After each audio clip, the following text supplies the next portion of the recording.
So when I tell people that I distill baijiu, most people don't even know what I'm talking about. Baijiu is the national drink of China. If you're going to have a drink in China, you're having a baijiu. It's the largest spirit on the planet, and it actually, in terms of revenue and volume, outsells rum, whiskey, tequila, vodka and gin all combined. So it's a really interesting and diverse product that most Westerners have never heard of. So I live in Launceston, which is in northern central Tasmania, and up until recently I was working as a civil engineer in road construction and maintenance. So engineering was just getting a little bit dry for me. I was looking around for different things to do in the state, and obviously Tasmania has a reputation for distilling, so I was having a look around that. I think I was on Twitter one time and saw a list of the top 10 spirits brands on the planet, and I didn't recognise 5 of them. And so I looked into them and they were all baijiu. I ordered my first bottle. I didn't really know what I was buying. I just bought a generic brand and had my first taste and was captivated. So once I discovered baijiu, I obviously had to learn how to distill. So I started off by getting my hands on everything that I could that was in mostly Mandarin about how to make baijiu. And then that took me to visit China. We spent 2 weeks over there just visiting distilleries, trying to understand the processes. We did a tour up the river, so the Yangtze River is really important in baijiu production.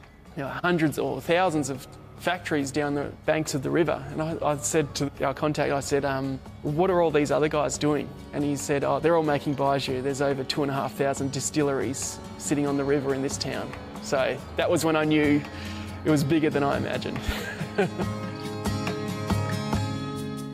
Making baijiu is a pretty complicated and novel process for a Western distiller or fermenter.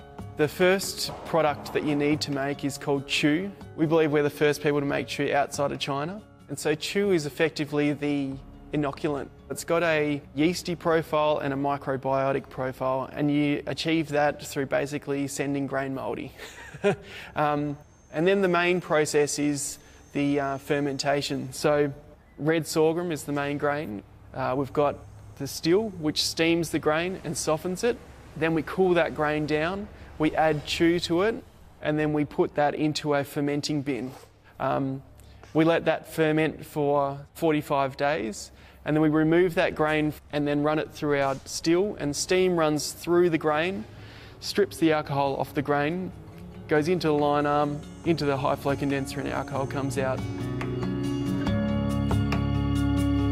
So we've been sampling our product out to the local Chinese community in Tasmania and actually around Australia, and the best feedback that we've had is that it actually tastes like baijiu, but like a whiskey, a baijiu becomes more premium as it grows older. So the feedback we've had is that it's definitely making the right moves, but it's still a young product for them. It's a really complicated spirit to become a part of. It's because it's so steeped in tradition. And so what we're actually doing is making baijiu with the goal of honouring the Chinese tradition and culture. And that's what's important about what we're doing. Because baijiu is such a culturally significant product of China, for us to be making it in Tasmania down here in Launceston is actually a significant thing. I think definitely drinking a bit of baijiu would help a bit of Australia-China relations.